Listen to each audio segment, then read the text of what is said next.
Taragis.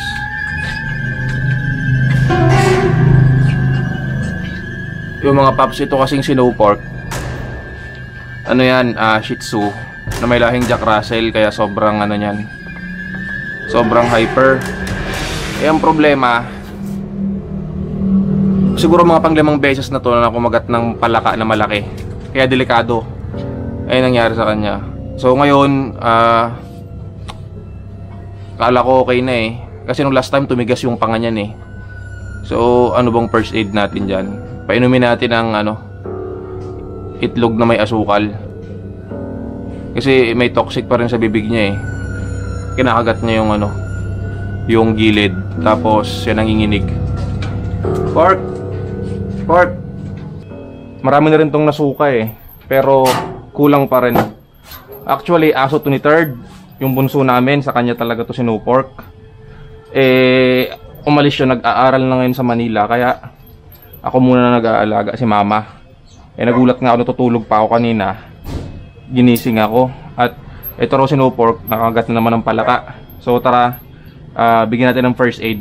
Halika, no pork. So ngayon, first aid natin kay no pork.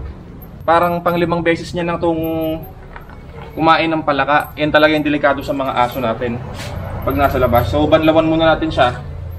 Linisin muna natin yung uso at may mga lason-lason pa yan. Ayun o, puro ano siya o, nanginginig pa o. Puro suka tsaka laway. Pork. Naku po, nanginginig na yung panga.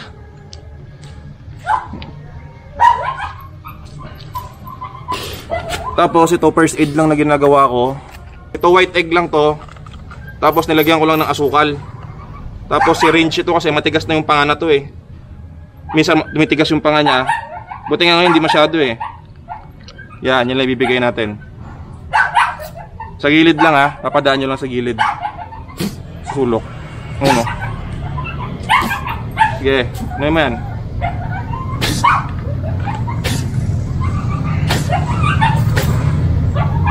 Sige, inom. Ito pa. Yan. White egg na may asukal lang to. Hindi ko alam yung ginagawa ng iba kung paano. Pero may last year ba yun? Meron akong clips na meron akong clips na ito talagang tigas na yung panga, hindi nakakatayo. Eh ngayon, nakasuka naman.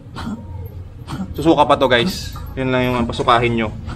Kasi kapag ito napabayaan nyo, may chance na mamatay talaga tong aso. Dahil lason yung palaka eh. Okay, konti pa. Konti pa pork. Pork, anong pa? Yan, sa may gilid lang na ano nyo papainumin. Nahulog naman eh. Hindi ah. Pasok yan. Okay. Hulog daw eh. Ano yung pork?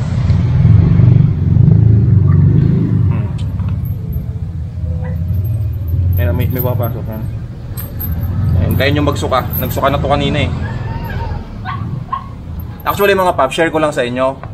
Yung mga aso ko sa likod, yung mga Belgian, kahit minsan awa ng Diyos hindi nakakagat ng palaka. Si Bella, si Athena. Minsan nga kapag kapag baba ko doon, tag-ulan, ang daming palaka. Yung palaka lumalangoy doon sa bowl ng kainan nila, hindi man nakakagat. Ewan ko, siguro instinct din ng aso kung kung mapapahamak siya doon sa isang bagay. Ito kasi hindi ko alam ba't ganito ugali na to eh. Sobrang kulit na hyper eh. Ano part? Lalagyan natin ng dextrose powder ngayon yung nila. Ito yung ginagamit ko. Dextrose powder. Lalagyan natin yung inuminan. Ganun lang muna yung first aid natin mga paps. Tapos, observe nyo siya. Kung sakali na hindi nagbabago yung kondisyon niya, mahina pa rin, dalhin nyo na sa vet. First aid lang naman to eh. Yun lang yung ginagawa ko Ewan ko sa iba kung anong diskarte ng iba. Pero effective naman. Yung last time, sobrang lala nung tama niya, dinala lang sa vet. Pagkatapos, din sinuwero. Pero ngayon hindi naman masyadong malala yung tama eh. Tubig na merong dextrose powder. O, dyan na tubig na. Okay, ayun lumalabas na, dalaway na siya Unti-unti niya nang nilalabas yan. Doon ka na, pork.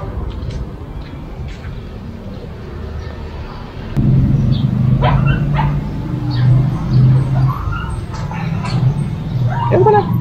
Ito pork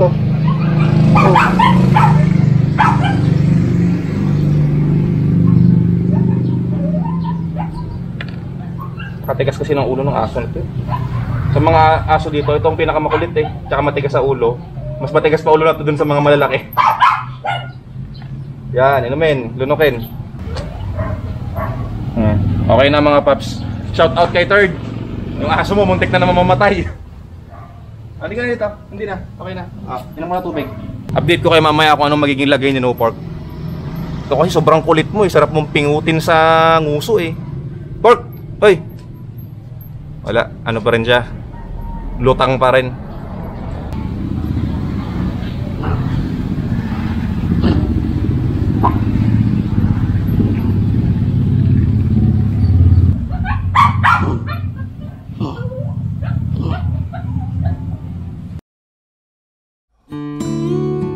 No pork, no pork. Alright mga paps, so okay na si No Pork. Buti umayos. Kung hindi, madadala pa to sa vet. So mapapagastos na naman tayo. Ay sila mama pala, aso nila yan eh. Kasi nung last time, hindi siya umayos. Talagang pinaswero pa yan. So okay na si No Pork. Balik natin siya sa cage. Okay, let's go. Ito yung mga dapat nyo ingatan mga paps sa aso nyo. Yung makakain ng palaka. May nag-comment nga sa akin dati, ba't daw yung aso ko ay kinukulong ko pag mamalupit daw. Pero kasi hindi eh. Protection din naman sa mga aso yan eh, kagaya na to. Ilang beses na itong nakakain ng palaka pero walang kadala-dala. Paano kung pinapakawalan lang namin yan? Eh di, patay na sana ngayon yan kung di namin naagapan. Oh. Pasok na. Dito, halika dito. Ito yung ginawa kong chain. Hindi pa nga ako nakapagbenta ngayon ito eh. Okay naman, hindi naman kinakalawang hanggang ngayon. Isang taon na rin yata to. Nauulanan pa yan. Anyways mga paps, so ngayon, update ko lang kayo sa pet shop kung ano nung itsura.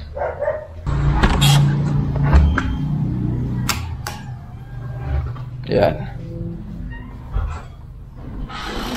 Ayan si Coco Martin oh. Oh. Bigay ng yum-yum sa atin. Hindi ko pa na-try itong yum-yum eh. Pero shout out sa mga ano, comment down below yung mga gumagamit ng yum-yum. Actually mga paps, itong pet shop, patatapos na rin talaga siya. Kulang na lang ako ng mga ibang supply ng dog food. Yan pa lang yung supply ko. Tapos mga accessories. Ayan, medyo kulang pa rin tayo. Dadagdag pa tayo niyan. Kaya may drum set dito para sa opening. Sa opening kasi, magja-jamming kami ng mga tropa. Then ito, konti pa lang yung mga leash natin. Ang plano ko dito mga paps, papagawa ako ng custom na ganito. Yung sarili kong leash na talagang subok ko na matibay. Magba-branding na ako. Ito yung leash natin Ito yung Nix training leash. Nix na lang, silent P. Ayan, ito yung Nix training leash na medyo marami na rin tayong nabenta. Kaso nag-stop nga ako. Kaya may mga naiwan pa dito. Siguro in the future, magbebenta ulit ako sa online. And magdadagdag tayo ng mga products kagaya nung ganito. Tapos yung mga normal na leash yan. Papa-custom made din tayo yan. Yung matibay para sa inyo mga tropa P. And yun lang. Next update na lang. Sensya na po kayo at matagal ulit ako nakapag-upload. Halos 2 weeks. Alright. So hanggang dito na lang po. Ingat kayo lagi. God bless. Keep safe. Kita-kita ulit tayo sa opening. Shout out Coco. Tapos Nix out.